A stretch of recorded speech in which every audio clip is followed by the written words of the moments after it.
Please put your hands together and welcome to the stage, Bianca.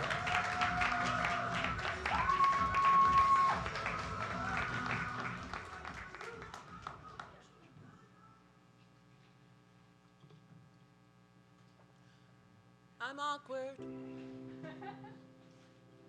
My best friend's a cat. My head's not really meant for hats. Yeah, I'm awkward.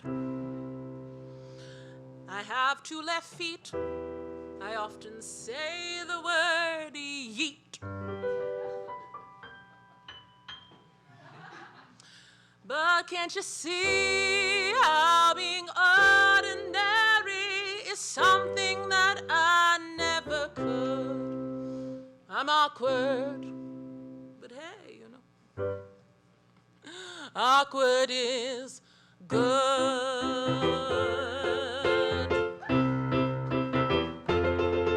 I'm awkward. Alcohol allergy, too much reality TV. Yeah, I'm awkward. Sometimes called B, not Bumble, but me. Awkward. Screaming into the void is sometimes the only choice. Awkward. Turn me way up to drown out the noise. Speak really loud, stand out in the crowd by going way under or over the dress code. Always in crazy mode, stuck in the friend zone. But hey, that's me, and being awkward is the only way I know how to be. I'm not crazy, I'm just a little bit awkward. I don't want to kiss, I often make a face like this. Yeah, I'm awkward. If I were a cat, I would say hiss.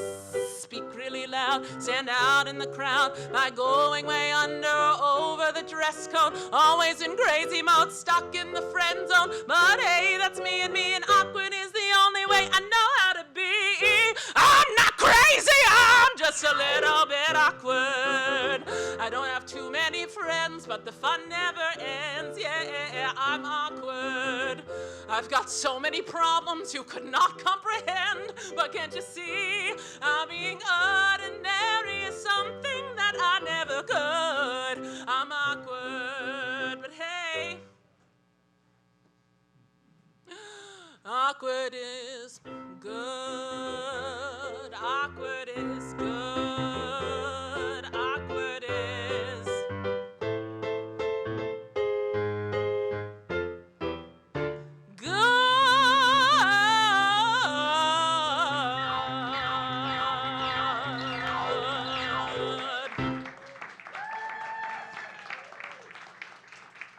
Thank you.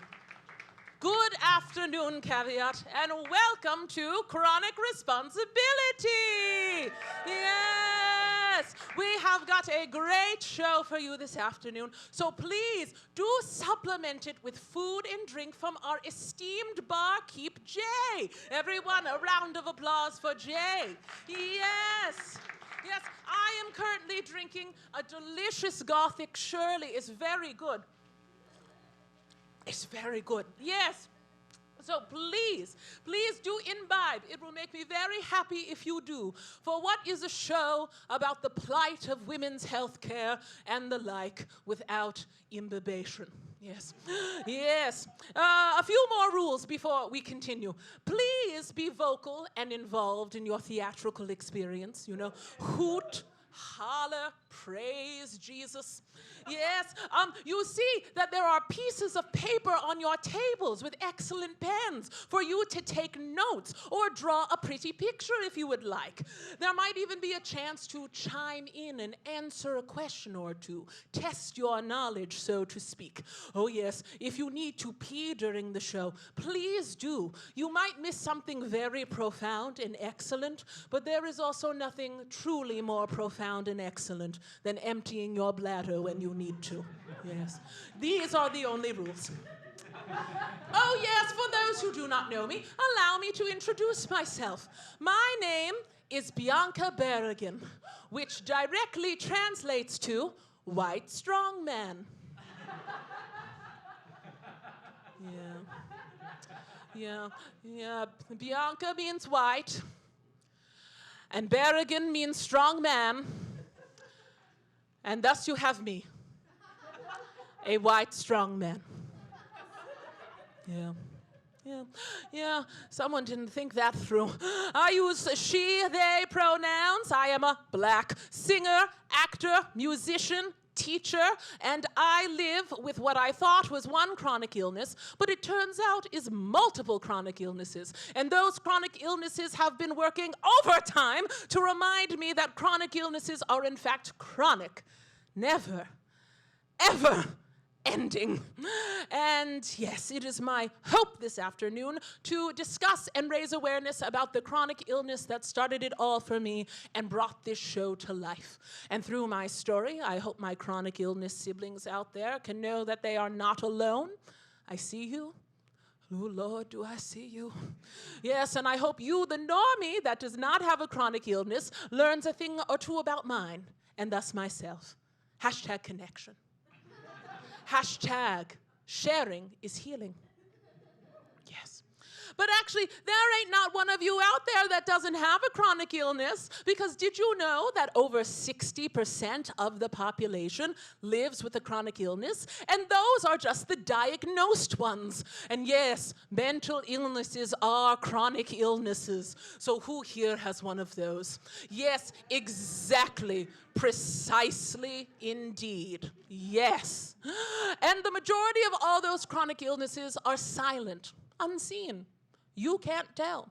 For example, if not for this very show, there are many people that would not know that I lived with a debilitating chronic disease. So, let us get into what my chronic illness is even all about, which leads us to the next question for one who is brave enough to answer, and preferably for one who does not, I repeat, not menstruate. What are these? Who is brave? You're brave. You are. Yeah, I'm talking to you, Eli. Yes. What are these, Eli?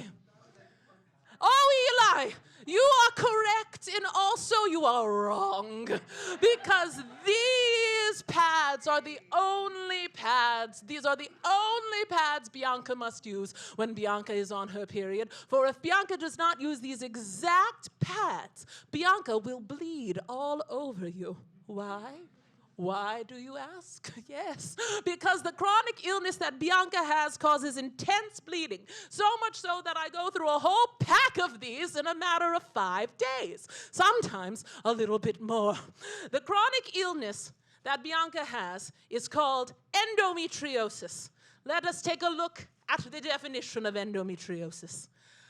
A chronic inflammatory disease, yes, where tissue similar to the tissue that lines the uterus grows outside of the uterus in places where it doesn't belong. This tissue thickens, breaks down, and bleeds with each period, but the blood has no way to leave the body and becomes trapped. Painful periods are common with endometriosis. Also common is heavy bleeding or pain during sex or when having a bowel movement or urinating. Having trouble getting pregnant is also common with endometriosis. There is no cure. Pain medications and hormone therapy may ease symptoms. Endometriosis is also heavily connected to another chronic disease that I have called adenomyosis. So let's look at this definition. Adenomyosis, a gynecologic condition that causes endometrial tissue in the lining of the uterus to grow into the muscular wall of the uterus. It enlarges the uterus and may lead to very heavy menstrual bleeding. Basically, you have endometriosis inside, yes, inside of your uterus. Now I can tell that some of us are confused, shocked perhaps that this can happen in one's body. So further explanation I will give, and perhaps through further explanation, answers we will find. But you must understand that endometriosis, like all diseases, labeled diseases of the uterus, is heavily under-researched. And what research there is heavily underfunded. So truly, the general understanding of endometriosis is just theories and hypotheses, and the general vibe among doctors that I have met to treat me is, I don't really know. But truly, I am so serious when I say that nobody knows what is going on. There are professional organizations out there, like the Endometriosis Foundation of America, created by New York City's very own endometriosis excision specialist, Dr. Tamar Second, that do focus on raising awareness for endometriosis and thus hopefully raising money for research. And still, there are numerous OBGYNs and general doctors that blatantly spew misinformation about endometriosis and just cause general harm. Because while awareness is great, awareness without understanding is not going to get us any sort of anywhere. So let us try to understand how someone can get endometriosis in the first place.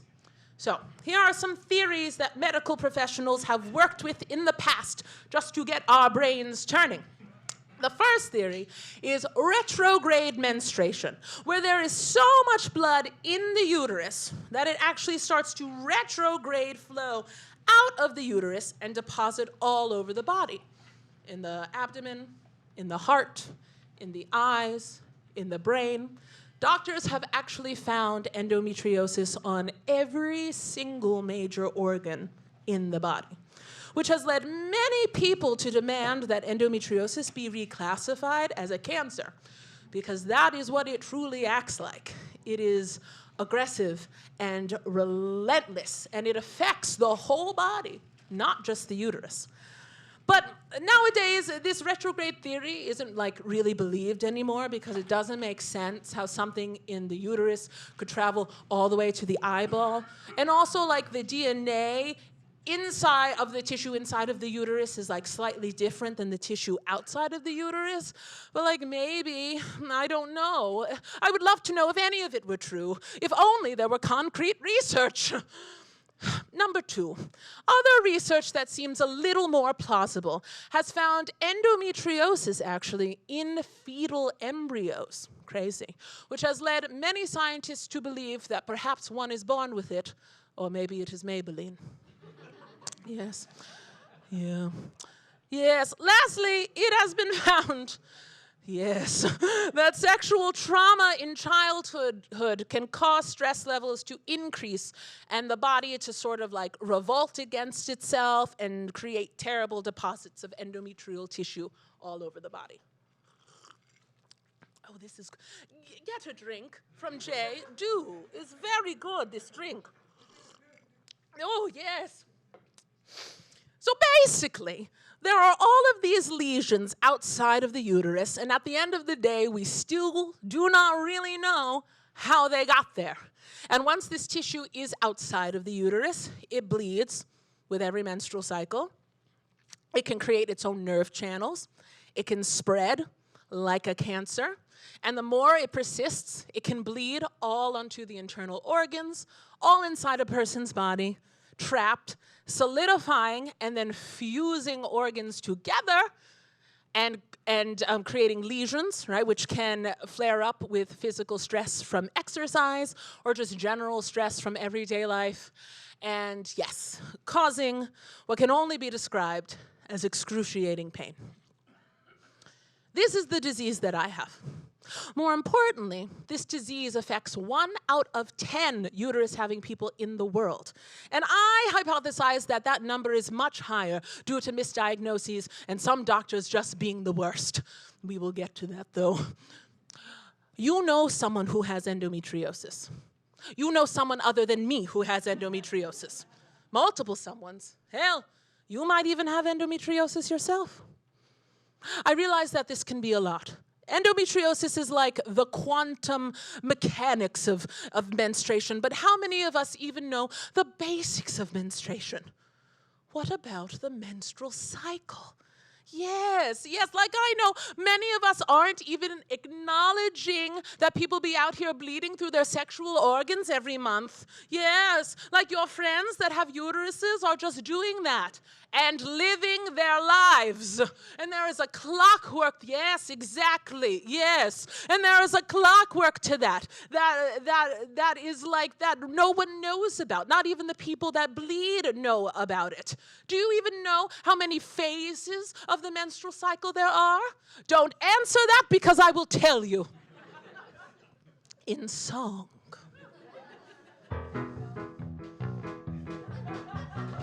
The phases of the menstrual cycle, as told by Bianca. Phase 1, menstruation. I'm sad because I'm bleeding from my vagina. Everything hurts and I am very, very sad. My body feels weak from the bleeding from my vagina. And in the case of Bianca, it's really, really bad. Phase 2. follicular. Yes, I'm fine. I'm fine. I'm just a regular human. Everything is fine and no problems exist. My endometriosis is fusing my organs together, but overall I'm fine and no problems exist. Phase 3, ovulation. I'm horny, and I don't know what to do. This is the only time of month where I want to have sex. An egg is being released and my body's literally screaming to make a baby. But I guess it's just better that I just masturbate instead.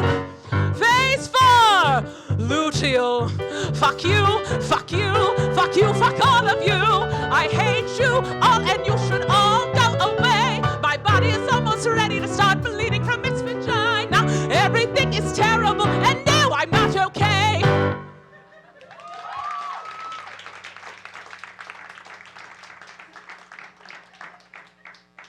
And that cycle just keeps going and going. I got ice. I don't want it. And going and going and going and going and going and going and going. Or for some, it doesn't go and stops on its own or skips a part. Or if you have endometriosis, that cycle is the most painful thing that has ever happened to you ever. This cycle started for me in October of 2006 in the 4th grade at the most brilliant age of 9 years old. Yes, 'tis I. Which, yes, is quite young and also a sign of endometriosis taking form. After my first period ended, it became very clear to me that I had to be secretive about my monthly newfound fun thing as to not disturb or upset or confuse my fellow 9-year-old classmates. I had to keep my new secret a secret. Like, keep it to myself and only myself. Don't tell anyone. Don't tell a single soul. Don't even tell your best friend. And stuff that shit way deep down inside, definitely exacerbating the chronic illness that was taking hold. I had to keep that kind of secret. And that was proving to be very difficult. What with the not knowing how to take care of my period at 9 and bleeding all over my classroom. But it wasn't all bad. Being 9 years old had its perks, like not having to pay taxes or understand the folly of man. Yeah. Elementary school quickly ended with some semblance of my budding Bianca Nissen tact. Yeah. Yeah. And then it was time to move on to middle school. Yes. I remember very much looking forward to middle school, though. I was excited to take on higher learning and maybe even audition for the somewhat incestuous and very popular school musical. Yes, I was also excited to not stick out anymore. In elementary school, in addition to keeping a very secret, everyone was terrified of me. I was 5'8" by the age of 10 and already burdened with the responsibility of my own fertility. I was so ready to just be normal, to just sit in class like everyone else and blend in. I do remember not being so thrilled about gym class or physical education, as we were routinely corrected to say. Everyone knows that the town pool is connected to the middle school, but what most people don't know is that those esteemed physical education teachers like to use that pool for some of their classes. Yeah. Now, I don't think it's exactly fair to force maturing children, we were children, to swim around in ill-fitting swimsuits in front of their peers. It's also not exactly fair that 1 in 10,000 girls goes through puberty before the age of 8, and that I, scary 5'8" Bianca, happen to be one of the chosen ones. I remember feeling a sense of dread when my first gym class in the pool lined up with one of my periods. And I guess that morning when I leapt into the pool, overflown tampon and all, was supposed to be one of those like life-changing moments where I discover who I really am, like some sort of coming-of-age story. Like my brain was supposed to say, oh, it's all right, Bianca, because this is life, and it's beautiful, and it's messy, and it's filled with menstruation. But that's not what my brain said. as the blood from my very confused, scary, then 11-year-old body colored the water around me red, all I could hear my brain say was, "See? You aren't human." And I'm smart. I'm very smart. I like to take ideas that are presented to me and logically extrapolate off of them. So me and my smart brain concluded that if I weren't human, then perhaps it would be best if I didn't exist. My mother didn't really know what to do with that information. My father, bless his twisted heart, told me that I shouldn't say those kinds of things because then someone might actually believe me.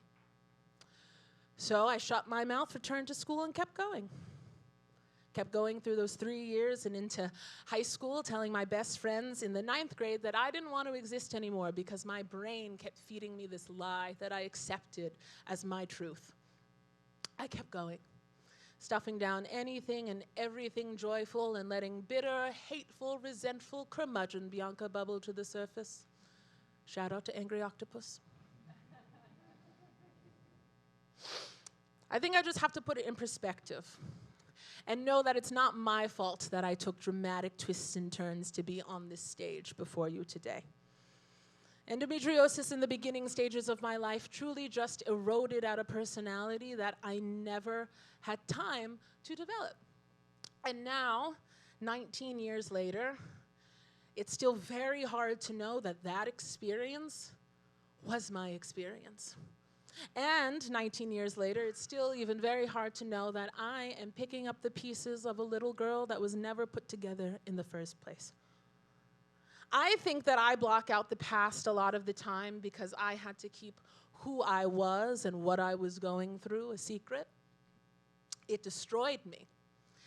And I started to hate it so much that I wrote a whole solo show about it just to fully come out of my chronic illness closet and #connect with my peers. Yeah. People just never understood what I was going through because they were never given the opportunity to. And maybe if I just gave people the opportunity to understand, then maybe they would. But I'm like, what the hell is there to say? Living with endometriosis isn't some brave, glamorous, inspiring thing or whatever. Every day I have to choose to see the positives, however small. And that is only on the good days because at the core of it, being chronically ill sucks. It sucks very much. It's expensive prescriptions and co-pays and doing hours of your own research because doctors don't really seem to know how to help you.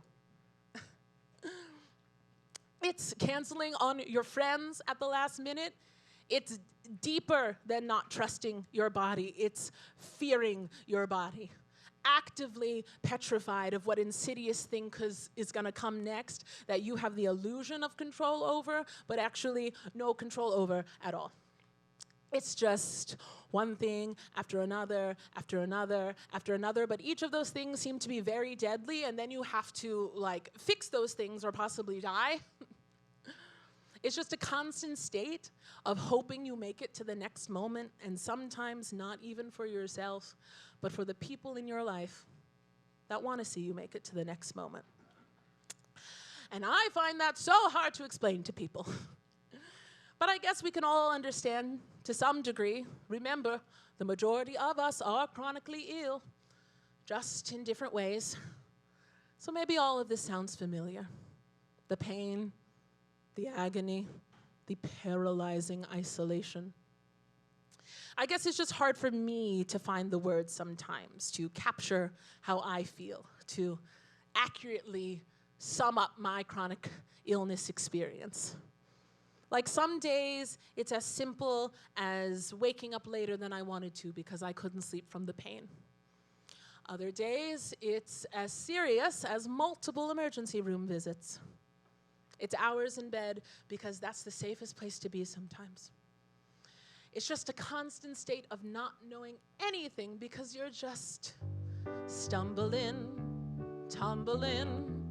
Oh Lord, it looks like I'm crumbling again. Gotta find my way out of this mess for the 38,000th time. It's humbling, and troubling, disturbing, annoying, do not recommend. Normalcy can never find me. I can no longer pretend that there's a way out of here, a path forward that's bright or clear. But if I find it, I'll hold it dear.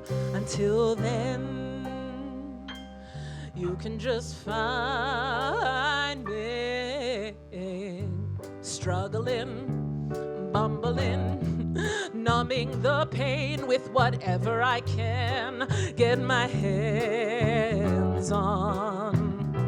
Within reason, it's hard puzzling, all this juggling, trying to summon a courage I can't comprehend. Normalcy won't ever find me. I can no longer pretend that there's an easy way out of here, a path forward that's bright or clear.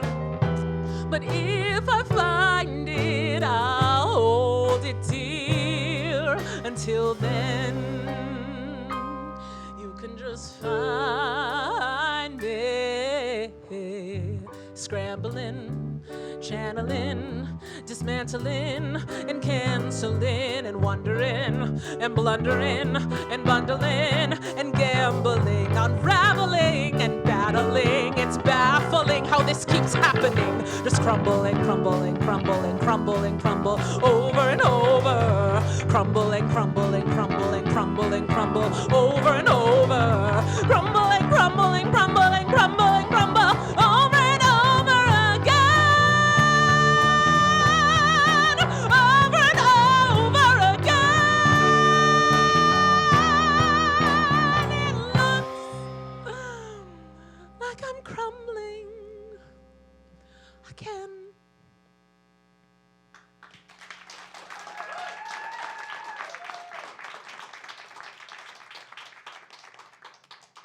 Yeah, in conclusion, 0 out of 10. Would not recommend. Mostly because having endometriosis and dealing with the American medical healthcare system, yes, you can say it again, boo. Yes, dealing with them is the bane of my very fragile existence. Chronic illness is such a mystery to some doctors. And one would think with a mystery, doctors would go all Benoit Blanc on the situation. But they do not, actually, at all. Instead, most doctors just gaslight you about your symptoms and don't want to help you any further.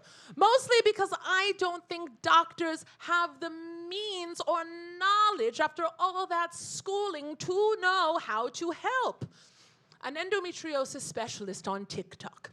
Yes, the good Lord's news source TikTok. Said that it is not even a requirement to learn how to do endometriosis surgery in OBGYN school. Not a requirement. So no wonder no one knows what's going on. They are not required to know. I literally told a cardiologist my entire endometriosis life's medical story because I was having some serious blood pressure issues. And when I was done with my story, she just said, "Wow, that's a lot." Sure, of course, yes, thank you. What an astute observation. But like, do you know how to fix it?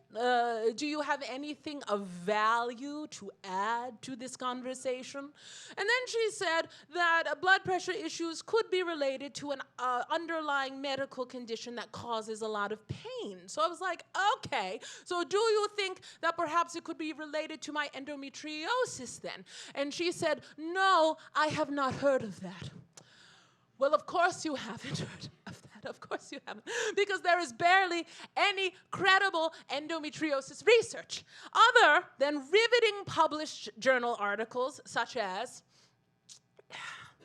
The Attractiveness of Women with Rectovaginal Endometriosis, a case control study. Yes, you read this correctly. They did a study about the attractiveness of women with rectovaginal endometriosis. They did that. Oh, and of course, much more important than the first, a qualitative study of the impact of endometriosis on male partners. I wrote in my script, I'm supposed to ad-lib how this is stupid. This is stupid. So, of course, we wouldn't have heard if endometriosis is related to anything at all other than absolute balderdash.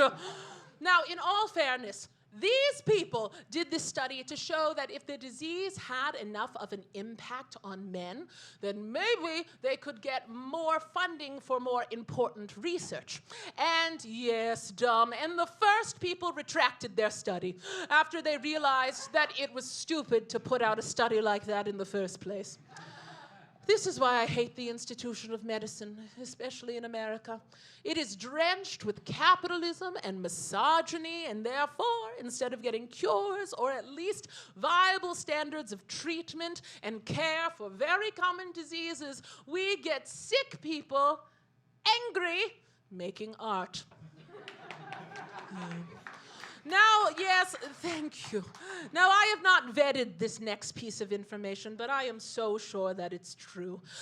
Someone on TikTok, yes, the good Lord's news source, TikTok, said that there have been more published journal articles about pigeons than endometriosis.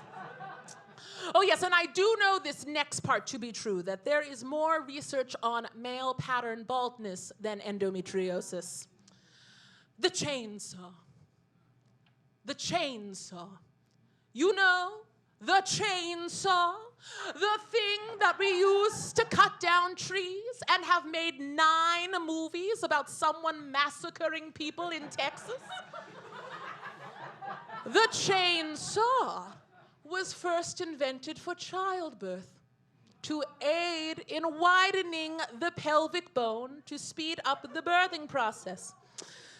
So, because we understand how to fix gynecological issues with violence, we now have chainsaws, but no cure for endometriosis. Not even a standardized care. I mean, I wasn't diagnosed with endometriosis until I was 21. 21. It took 11 years of me telling doctors about my chronic pain and being frequently sent to the nurse's office because I had a homicidal amount of blood coming out of my person each month. And then when I finally was diagnosed officially with endometriosis, it was from someone who wasn't qualified, who just said, "You have something called endometriosis, and you have it bad." Well, good. I'm glad. Thank you. How long do we think it takes, on average, for someone to get an endometriosis diagnosis? I would like to ask you, Eric, since... 11 years. Oh, Eric, cheating.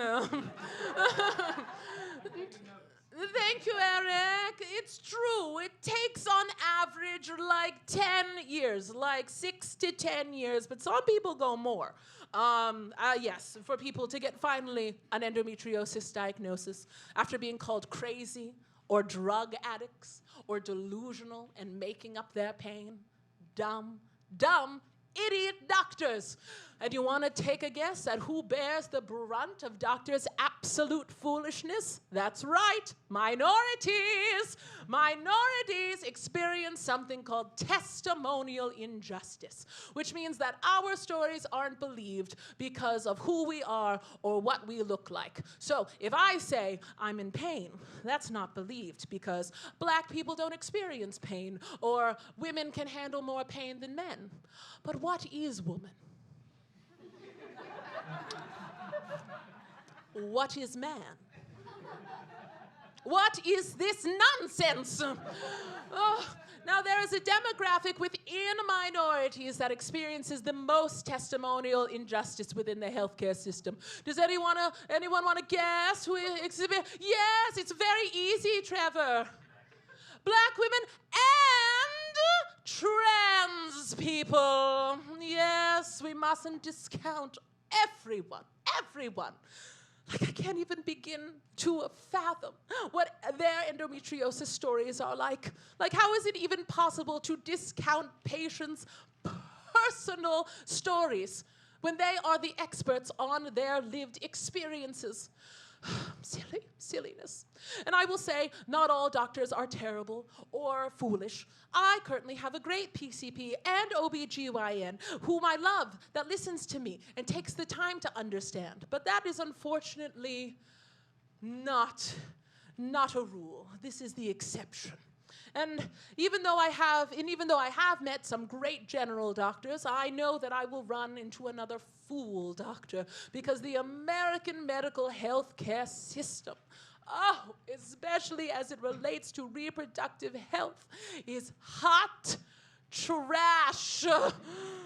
Like, did you know that the basis of modern-day gynecology was built off of the unethical experimentation of enslaved black women? The proclaimed father of gynecology, J. Marion Sims, boo, hiss, boo, hiss. Yes, hiss. Shame, yes, thank you. He did experiments on enslaved black women, such as an Archer Westcott, without their consent, without anesthesia, all for the advancement of a practice that doesn't have a cure for a very common disease today. You know that J. Marion Sims later did those same experiments on white women and claimed that he let white women have anesthesia because they couldn't handle the pain as much as black women? And from this groundbreaking experimentation on black people, he birthed a new gynecological surgery that got him the very first statue of a medical professional in New York City. Yes, it's true. Very first statue of a medical professional in New York City was J. Marion Sims. But that was later taken down in 2018 because the New York City government decided that maybe having that statue wasn't the best to have. But sure. Did he make great contributions to the science of gynecology at the expense of black people? And those great contributions have perpetuated racism in the medical field, have not changed the fact that black women are still 3 times more likely to die in childbirth than white women, or the fact that most black women are diagnosed with pelvic inflammatory disease, an STD, before they are diagnosed with endometriosis. Doctors are fools, and some are just cruel. How many of us here have left a doctor's appointment crying? Yes, of course you have. Yes, because I have on more than one occasion. And for those who haven't, perhaps this list of heinous things said by doctors to me and others will make you cry now. Yes, and this is a non-comprehensive list, because if we did the comprehensive list, we would be here for the rest of our lives. So, the first 2 come from anonymous friends, and a doctor once said to them, "Let me do my job." Sure, I would let you do your job if you weren't so bad at it. Number 2, yes, a doctor looked at my friend's stretch marks and said, "Are you sure you haven't had a kid?" Because one would forget having a kid. The rest are from me, because this show is about me and us. A doctor once yelled at me for trying Eastern medicine to treat my endometriosis, and she berated me, saying, "I don't mean to be cruel, but Eastern medicine will never work." This is what pisses me off so much about endometriosis care. There is not, repeat, not a one-size-fits-all cure for endometriosis. Like, I am on a continuous birth control that stops my phases of the menstrual cycle and, keeps my mental health intact by not hemorrhaging blood everywhere. But that does not work for everyone. For some, birth control is a big old no-no. Some enjoy doing yoga. Others enjoy sticking to an anti-inflammatory diet, like completely cutting out caffeine. Others turn to Jesus. Yes. And some get the gold standard endometriosis excision surgeries and still have pain. Some people get everything under the sun done and still have pain. And some people still get multiple endometriosis excision surgeries and still have pain. So, to say that something doesn't work or something is the only thing that can work for a disease that has less scientific journal articles about it than pigeons is absolutely insane, misguided, and downright wrong. Number 4. I saw a doctor also that told me the only way to cure my endometriosis was to get a hysterectomy, which is, for those that don't know, is removing the uterus completely from the body. And this is completely and utterly not true. There is no cure for this disease, but not even medical professionals seem to know that. Recall that endometriosis has been found on every single major organ in the body. So how does removing the uterus fix the entire full body problem? Perhaps if it was not classified as a period lady woman disease, then it would be taken more seriously. And number 5, my personal favorite, is what all OBGYNs tell me once they prescribe me birth control and think that they have cured my endometriosis symptoms. We will just see you again when you decide it's time to get pregnant. And what if I never decide? What if that time does not ever come around? Like, I just love how everyone thinks everyone is having sex. I am not, because, and this is very important to remember, sex isn't great for everyone. Some of us have only ever been assaulted. Sex isn't great for everyone, but I'm glad it's great for you.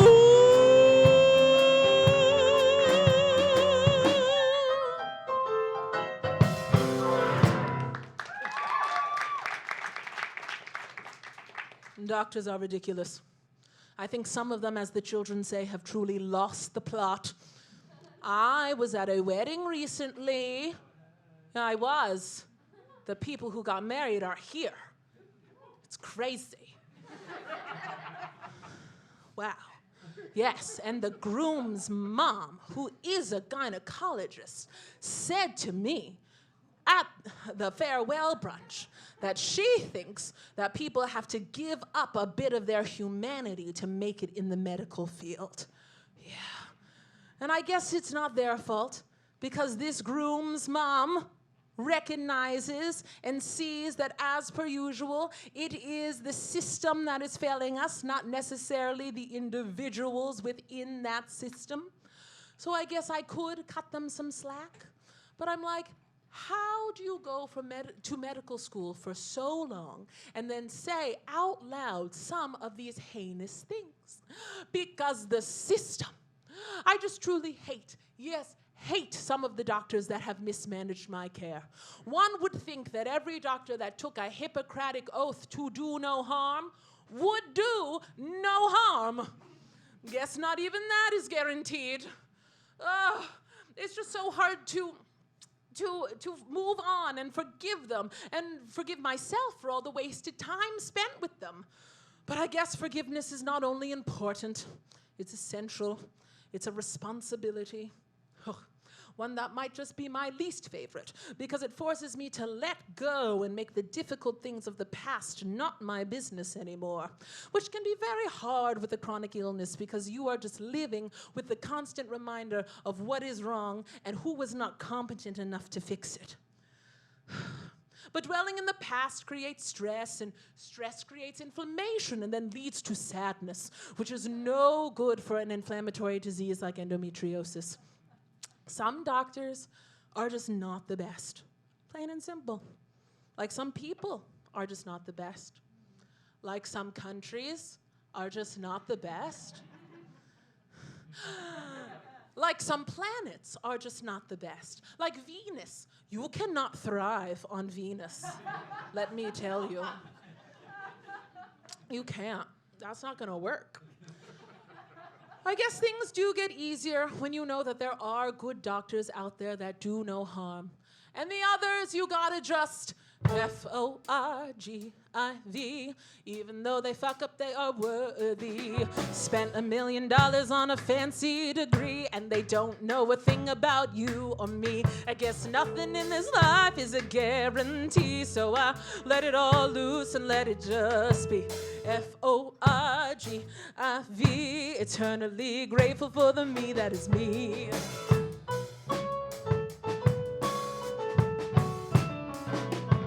You gotta settle it down. Mistakes will be made, smiles turn to frowns. It's their deficiency, don't take yourself out. So just settle it down. Cause the voices in your head can get mighty loud. So just bump this tune and drown them all out. Settle it down. Hey, F-O-I-G-I-V. Even though they fuck up, they are worthy. Spent $1 million on a fancy degree, and they don't know a thing about you or me. I guess nothing in this life is a guarantee, so I let it all loose and let it just be. F-O-I-G-I-V. Eternally grateful for the me that is me.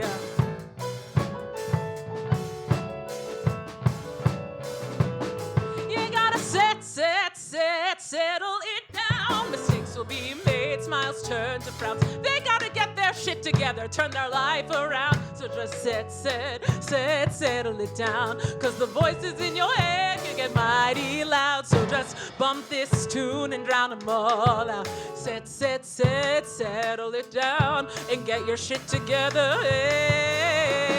F-O-I-G-I-V. Even though they fuck up, they are worthy. Spent $1 million on a fancy degree, and they don't know a thing about you or me. I guess nothing in this life is a guarantee, so I let it all loose and let it just be. F-O-I-G-I-V. Eternally grateful for the me that is me.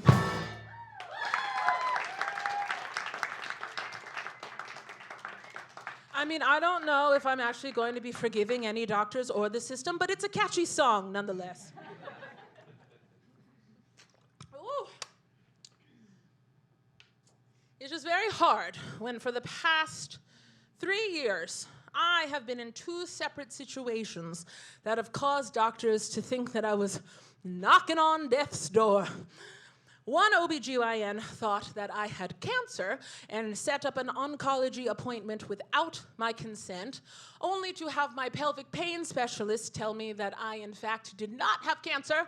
I just had endometriosis, which is perhaps one and the same, really, to a certain degree.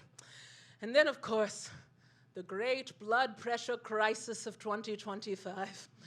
When that abusive PCP kept making me feel like it was my fault that my blood pressure was too high, and completely ignored the fact that I had a swollen kidney that was being blocked by a gigantic kidney stone.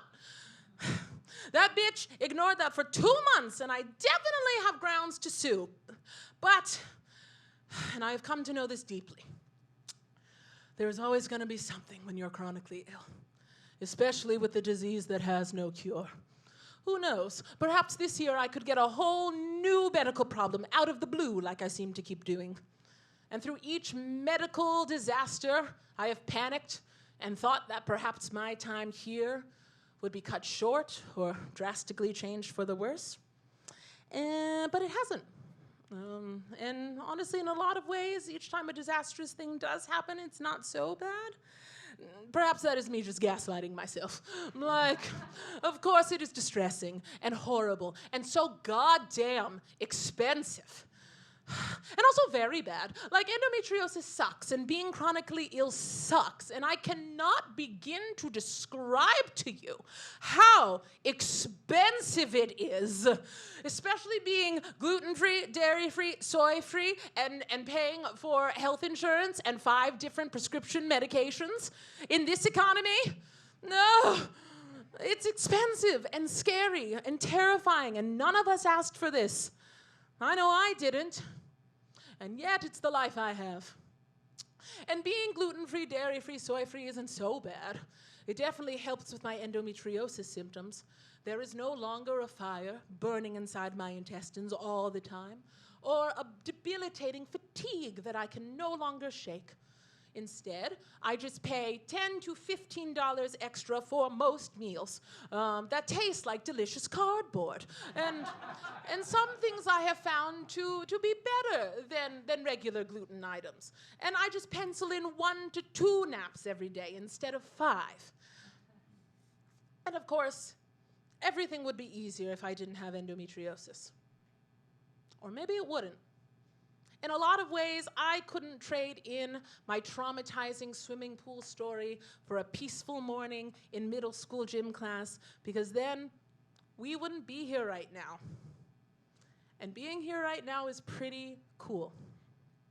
Yeah. It's pretty cool. Yes. Yes, we love a reframe, as my sister would say. We do love a reframe. Yes, my sister is a therapist. It's wild having your sister be a therapist, let me tell you. Yes.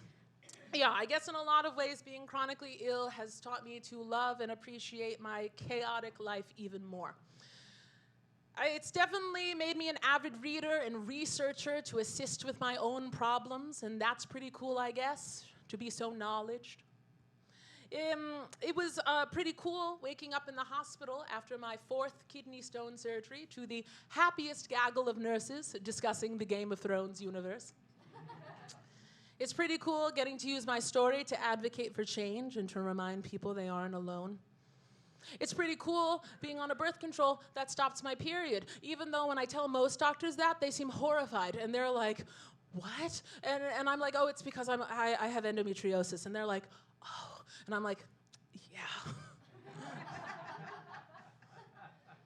It's pretty cool being an artist that has so much material to work with and being surrounded by the people that I love. Yes, being chronically ill is the worst. Truly the worst. And it's got me thinking about how nobody told us that life is uncertain. Isn't it strange how you gotta fight to get by? Hoping to God that you get to the next day without too much worry, 'cause some already seems in blight. And people don't know what they need to know. Seems pointless to even take it slow, but I realize that, yeah, it's tough. We've had enough going round in circles with no end in sight. But if we stay up and up, fill up our cups, release all our burdens, then in time, everything can be divine. Oh,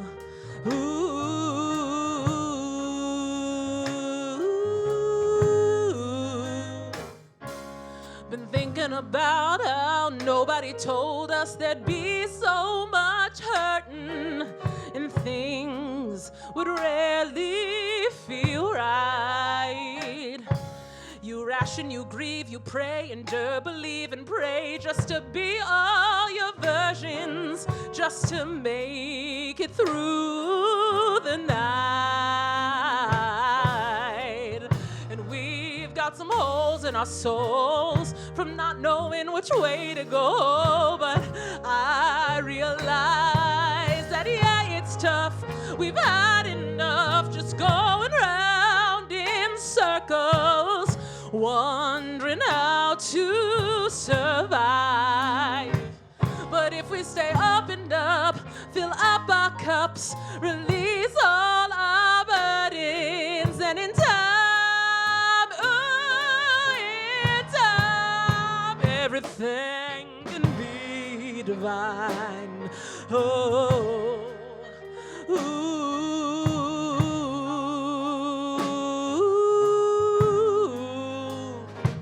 but if we stay up and up, fill up our cups, release all our burdens, then in time, in time, everything can be divine. Oh,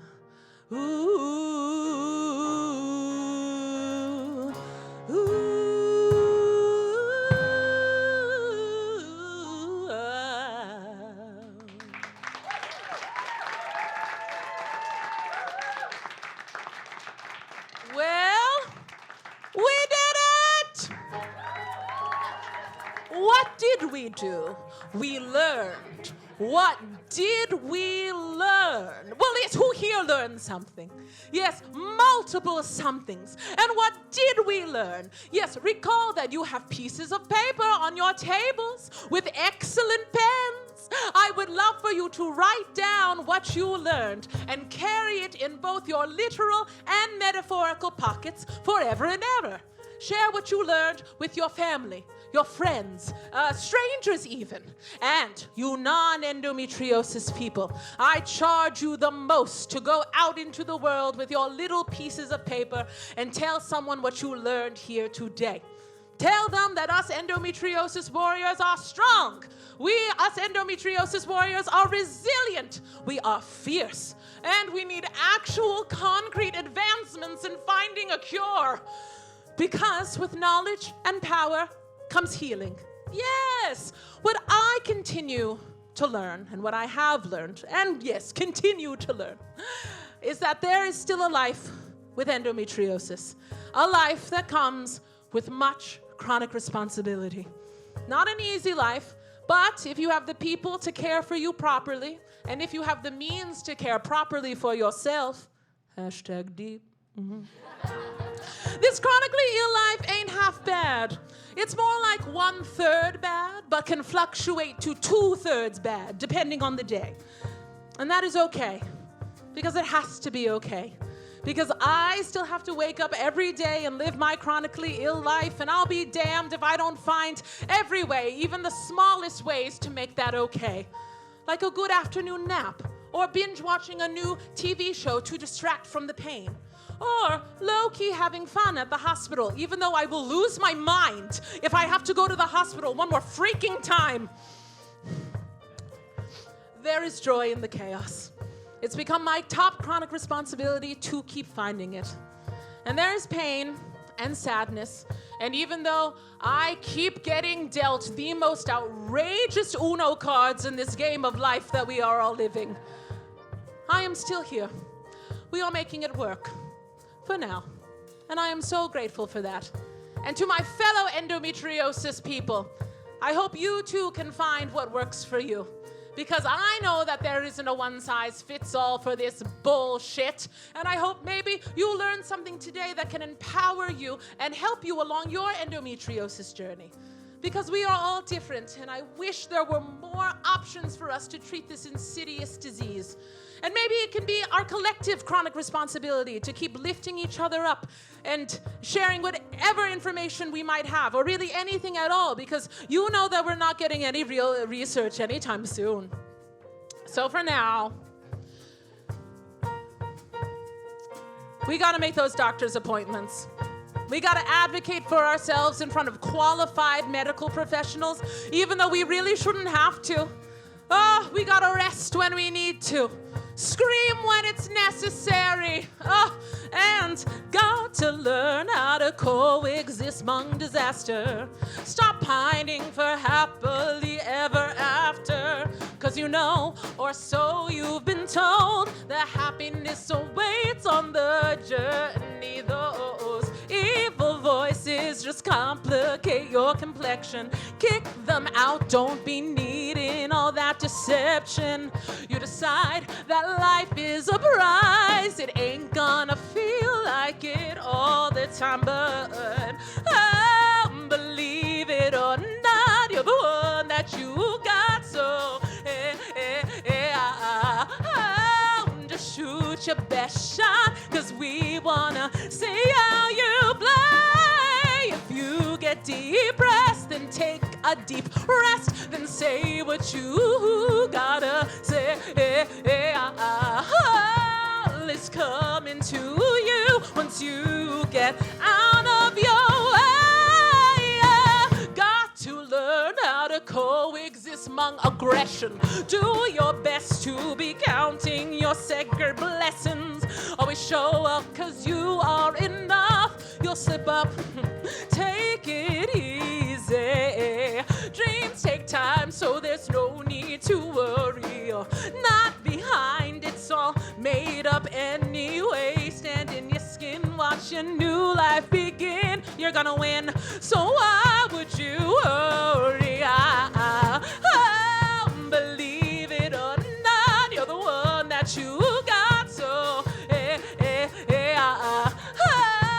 just shoot your best shot, 'cause we wanna see how you play. If you get depressed, then take a deep rest, then say what you gotta say.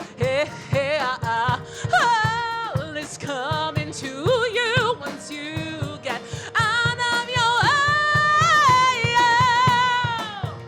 Let's give it up for the band. Yeah, we got George Luton on the keys. We got Max Luton on the bass. We got Jonah Wolfson on the drums. Emily's on the PowerPoint. Tip your bartender, people, and let's take it to the bridge. Hey, you gotta give it up, but don't give it for free, 'cause you got chronic responsibility to yourself, to your mind, to your heart, to your life, to your love, and everything in between. Give it up, but don't give it for free, 'cause you got chronic responsibility to yourself, to your mind, to your heart, to your life, to your love, and everything in between. Give it up, but don't give it for free, 'cause you got chronic responsibility. Self to your mind, to your heart, to your life, to your love, and everything in between. Give it up, but don't give it for free, 'cause you got chronic responsibility. Got chronic responsibility. Believe it or not, you're the one that you got. So just shoot your best shot, 'cause we wanna see how you play. If you get depressed, just take a deep rest and say what you gotta say. It's coming to you once you get out of your way. It's coming to you once you get out of your way.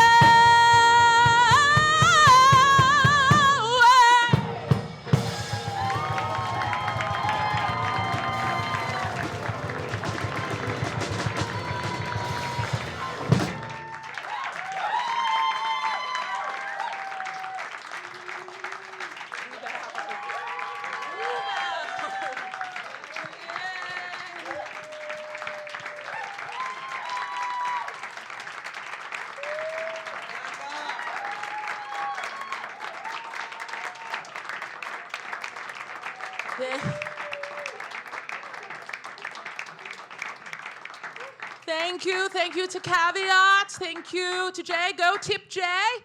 And yes, don't leave without saying goodbye and hello to me. Yes.